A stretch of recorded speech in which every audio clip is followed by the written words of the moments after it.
episode 2 of my chronic illness journey. I have microscopic colitis, specifically lymphocytic colitis, and it is a lifelong condition. I was diagnosed April 13th, 2021, barely new. It was started by COVID. This series of videos is all about my journey and what I'm doing, what works for me, what doesn't work for me, and I hope that anything I share here can help you. If you feel like maybe I could be tweaking something, share it with me because I would love to know. First of all, I want to say thank you to everyone who watched and liked and commented. It was great. It means the world to me that I'm able to reach out and help bring awareness of this problem and tell my story, and hopefully my story helps, that what I'm doing is, meaningful in some way. I really appreciate all of that. I live in Tulsa, Oklahoma with my husband, our 2 boys, and our spoiled little puppy who may or may not make an appearance. I think she's moping right now because Leo took the boys swimming without her. Since my last episode, I think I'm getting a little better. I don't know if that has to do with the budesonide that I'm taking or if it's because of the food I've been eating. But whatever the case is, I'm still learning. There's still a lot of hit or miss days. There are some days that are really, really bad. I do have a video that I'll pop in here of one of the bad days. It was bad. It wasn't as bad as, that was one day. It was so awful. And I'll talk about it. More often than not at the moment, I'm finding that the biggest trigger for pain with this colitis is stress.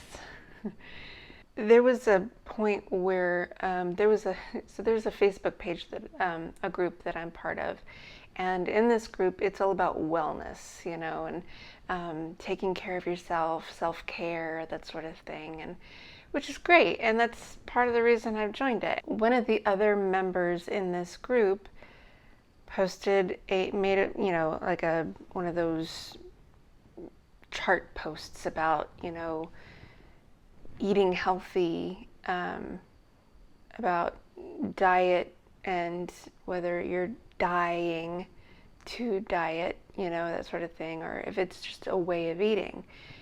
And so this was right after I was diagnosed, and I talked about it.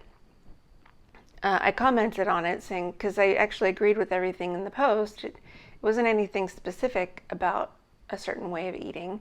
And so I talked about eating keto because keto was great. It put me in the best health of my life for 2 years up until I got COVID and ended up with this chronic illness. Apparently keto was a trigger word for her because she jumped all over me and about killing animals, that I was a murderer. And I was like, well, what should I be eating that's not going to tear me up? She just refused to help and continued to call me a murderer and saying that I was just making excuses to continue to murder animals. And I've read this book, and I know it looks like a library book. It was at one point a library book, but I bought it from the used bookstore at the library. This is called The Meat Racket by Christopher Leonard. I learned all about the meat industry, specifically how Tyson revolutionized the meat industry in a bad way. And I do find the current practices of the meat industry abhorrent.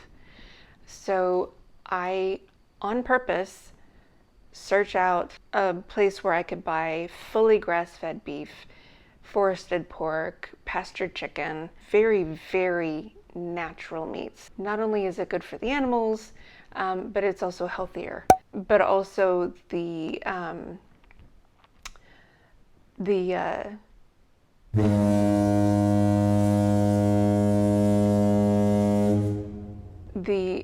butchering process that they use is certified by Temple Grandin. And if you don't know who that is, look her up. She is amazing. She pioneered the humane practices for how to treat farm animals. So if something is certified by Temple Grandin, it's not murder. It's very humane. And this woman on this Facebook page didn't care. She just kept showing me pictures of bloody cows and trying to guilt me into thinking that my way of eating was the worst thing in the world. It was frustrating because I never condemned anybody for eating vegan. If it works for you, it works for you. And I applaud you. If you want to eat vegan and you find it healthy for you, go right ahead. I can't. And in fact, if she hadn't jumped all over me about it, I would have been able to had the presence of mind to say, okay, there is a way of eating keto and vegan at the same time. It is totally possible, but not for me because it involves a lot of soy. I actually haven't been able to eat soy for the last 3 years, so even on keto, that wasn't something that I was going to be able to do, though it's still possible to be a vegetarian and eat keto. So the episode with the jump on my back vegan, it sent me into a really, really, really bad flare. About a day after that happened, I thought I was having appendicitis.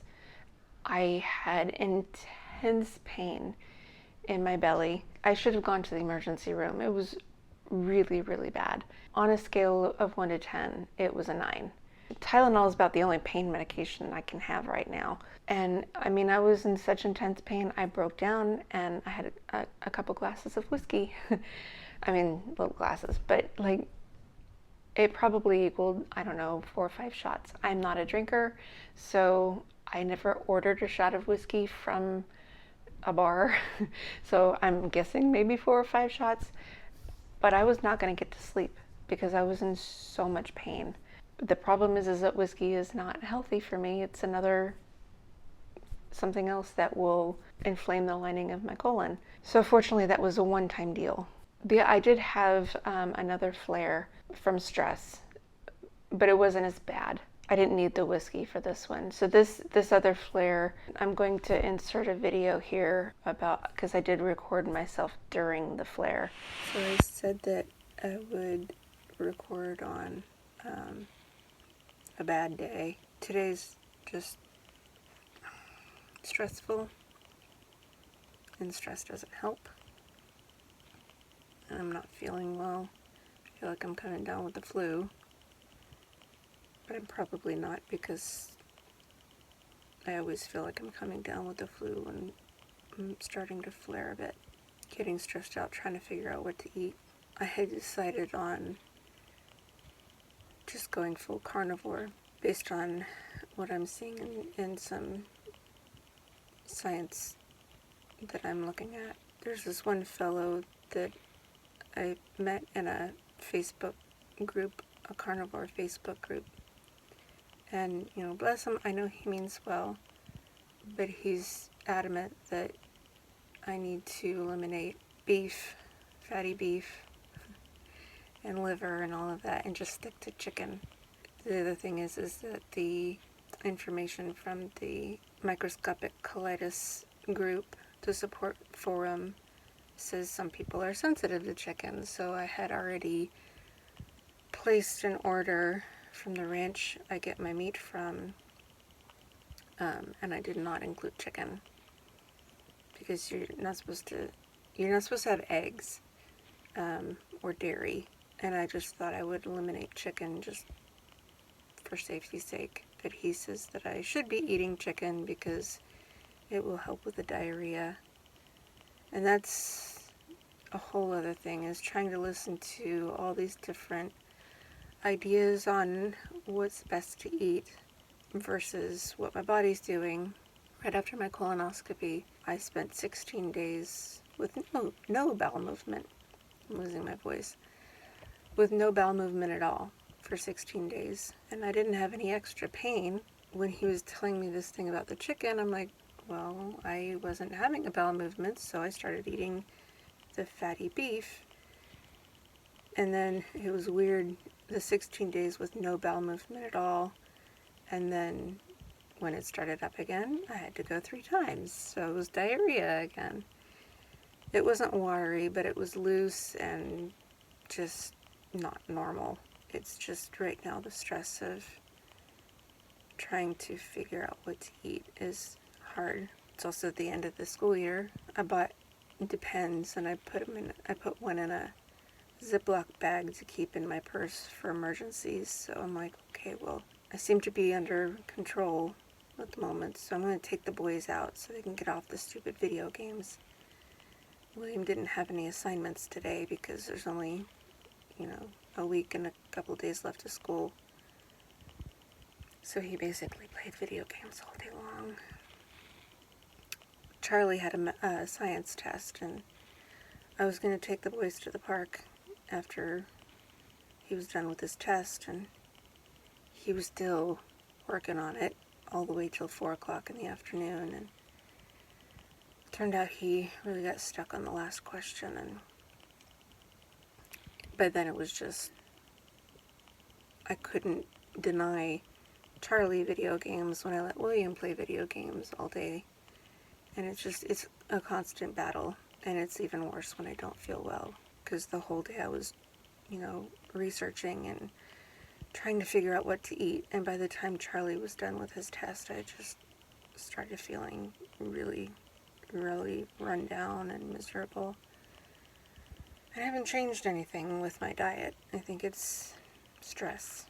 I think what I gotta do is just decide on one regimen to follow for diet, because all these other diets, the carnivore is the one I've settled on, because all these other diets, they include foods that I already know I can't eat, including what's on the Microscopic Colitis forum. I just have to stay away from the stress.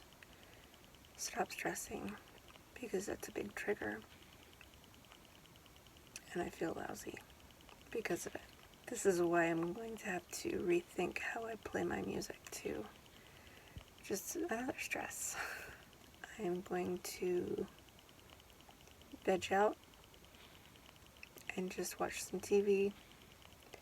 Try not to think about anything. Maybe do some knitting. Although physically I'm feeling really bad right now, so I don't know if that's going to work. This is me on a bad day. And if it seems like I'm in a weird spot, it's because I am in my closet. This is where I sit with my puppy when there's a thunderstorm. There's no thunderstorm today, but it is the quietest place in the house right now. Because when I do any kind of recording, I usually try to do it when Leo's working and the boys are doing school. And that's not now.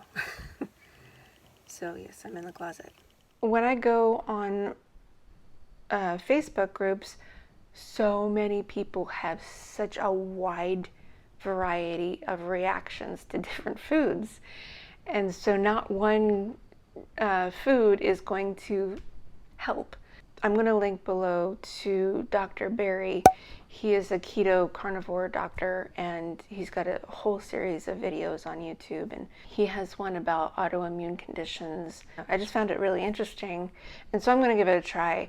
He claims, he posits the idea that plant products, anything with plants in it, has amino acids that mimic the amino acids that our body uses to build protein, and these mimicked amino acids for the general population they don't have a problem with, but for someone with an autoimmune disorder, these amino acids, our bodies see that and they attack it. And so the theory is that plant products is what's causing autoimmune disease, and it's not just microscopic colitis, it's celiac disease, it's multiple sclerosis, several others. He has a whole list at the beginning of the video that I'll link below. And so if we can avoid plant products, then possibly we can fix the autoimmune condition. So that's what I've been doing. I've been, sticking with carnivore anyway. There were a few things, questionable things that I had been eating in the beginning. So starting May 4th, that was the last day that I ate anything that was questionable. And so I'm going to give it 90 days. So far it seems to be working. Eventually I'm going to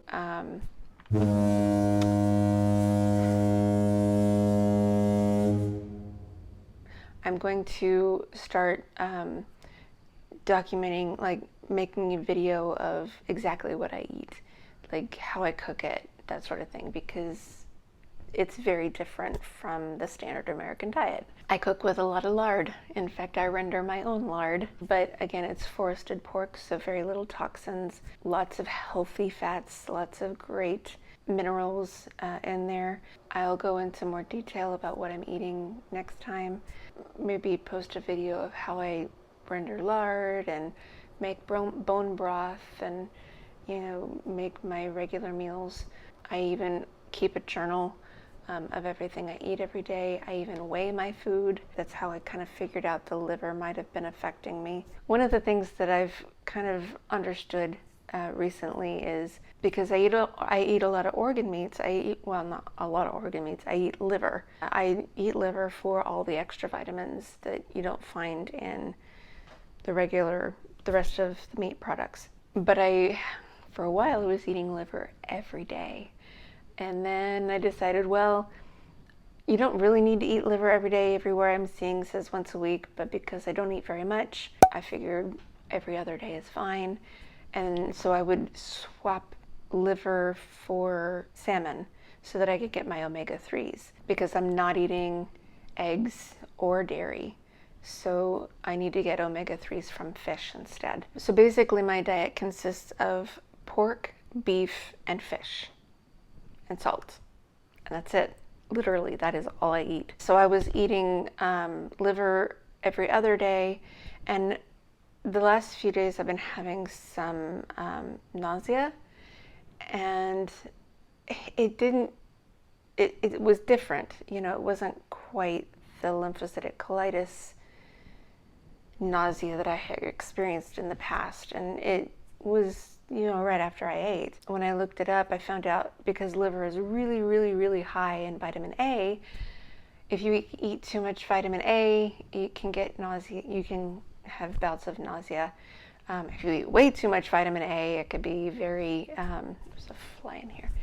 It can be very damaging, life-threatening type things. I went ahead and avoided liver for several days until the nausea went away, until I had a day without nausea, which was yesterday. So I had some liver for breakfast this morning, and I had a little bit of nausea on the way to church, but it wasn't too bad. I think I'll give it an extra few more days. The other thing was, so this has been confusing as well.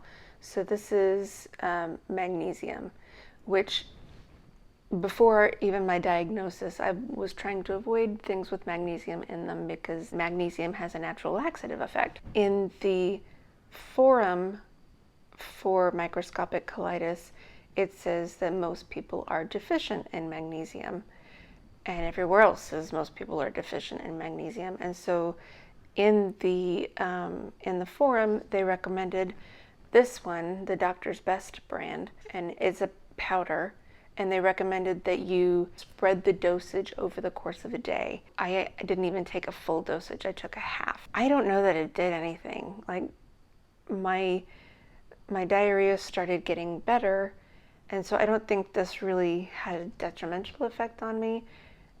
But I don't know that I was actually deficient in magnesium anyway, because I don't eat the standard American diet, and I never have. And apparently a lot of red meats and pork have high levels of magnesium. Plus I drink homemade bone broth, and I think that has magnesium in it. I know it has a lot of nutrients to drink that. So I got this, but then I was a little scared because of the vegan label on it, because I bought it before I saw the video from Dr. Berry about plant products. although I think magnesium is more, it's a mineral, so I think we get it from like the ground instead of plants. I don't think it's a plant thing. I mean, I know that magnesium, you find high levels of magnesium in like spinach and those plants. I've always had a problem with potassium, but not magnesium. Although, you know, that's the other thing with lymphocytic colitis is we don't absorb electrolytes very well. That's probably why the magnesium was recommended. So I don't know. I forgot to ask my doctor about that. By the way, I even forgot to write this down in my notes. I did go see my new gastroenterologist, and it was great. I mean, not perfect, and it's okay, but I told him what I was trying with the carnivore diet, and he didn't shoot it down.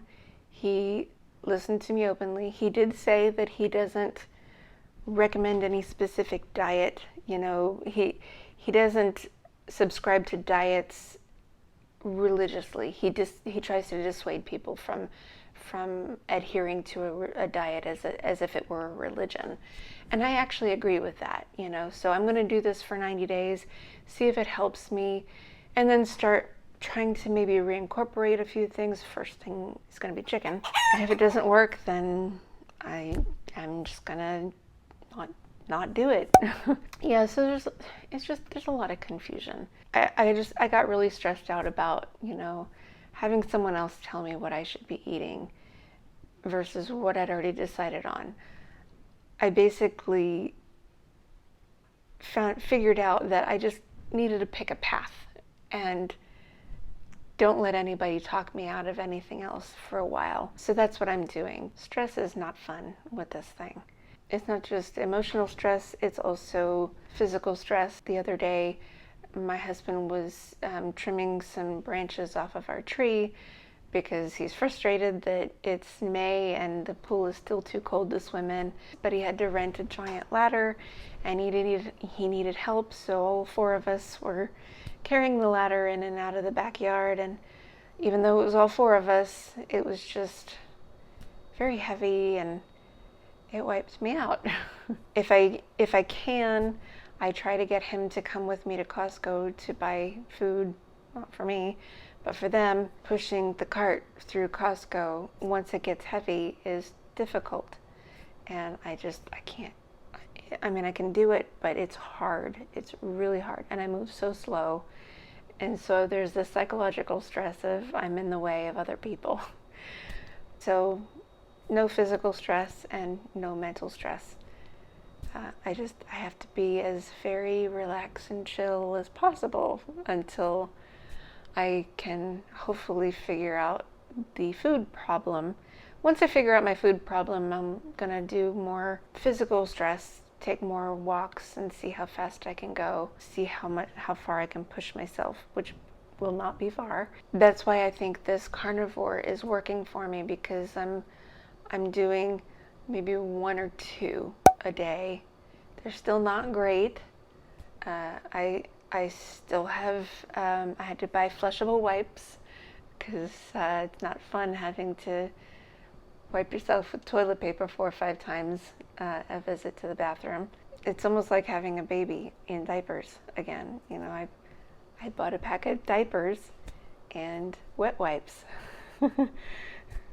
But it's for me. And it's, yeah, just definitely a different experience. And I'll probably keep those for the rest of my life because of flare-ups, and you know, because I will live in constant fear of not making it to the bathroom in time. If anything I say here helps you, know that what you're experiencing is very valid. I believe you. I've been hearing a lot of horror stories from doctors that don't believe people. There's another really cool lady. She started her own channel called Microscopic Colitis Matters, and she also has lymphocytic colitis. And it's so great that she got started because she watched my video and she watched Praline, and she's just another person that's helping to try to get the word out about this and how we're not alone. We look great on the outside. We look very healthy. We don't look sick, but we are very sick. It's very silent and it hurts. And it's just so nice that, you know, there are more people out there that are willing to share their stories and share their journeys and what works for them. Because if it works for one of us, maybe it could work for you too. And maybe if you have a friend or family member with this condition, you can share our videos to them, maybe get some ideas. But I will link her down below, along with Praline. Praline, she posted another video, so it's so nice to know that she's still going. She's still not in remission, which is so sad. And you know, so I really hope she gets to go into remission, because this is so miserable. I think that's it for me this time. Please don't forget to like and subscribe. And I guess there's a bell thing. If you ring the bell, you can get notified when I come up with a new episode. I hope this helps you. Please know that you're not alone, and I will see you hopefully next time. Hopefully 2 weeks. We'll see what happens. Thanks. Bye.